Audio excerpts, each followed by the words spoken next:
Housewife বা homemaker এই শব্দটির সঙ্গে কেউ অপরিচিত নয়। অনেক সময় পুরুষদেরও বলতে শুনেছি, আমার ওয়াইফ কিছু করে না, শি ইজ হাউসওয়াইফ। ছেলে মেয়েদেরও বলতে শুনেছি, মা তো কিছু করে না, মা হাউসওয়াইফ। এখন তো মহিলারাও এটা শুনতে এত অভ্যস্ত হয়ে গেছে যে ওনাদেরও প্রশ্ন করলে উত্তর দেন, আমি তো কিছু করি না গো, আমি হাউসওয়াইফ। এই কথাটা আমার বড্ড কানে লাগে। আমি কিছু করি না মানে? আরে, আপনি কি সত্যিই কিছু করেন না? বাড়িতে চুপচাপ বসে থাকেন?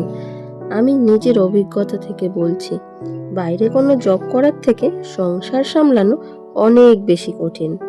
সকাল বিকেল রান্না, রান্না তো আর শুধু রান্না নয়, হাজারো রকম আয়োজন, কাটা বাছা ধোয়া, কে কি পছন্দ করে সেটা মাথায় রেখে রান্না করা, ছেলে মেয়েদের টাইম টু টাইম খাওয়ানো পড়ানো, আবার যারা বাইরে থাকে তাদের টিফিন তৈরি করা, ঘর ঝাড় দেওয়া মোছা, জামা কাপড় ধোয়া কাচা মেলা, সকলকে খেতে দেওয়া, থালা বাসন ধোয়া, হাজারো কাজ গুণে শেষ করা যাবে না।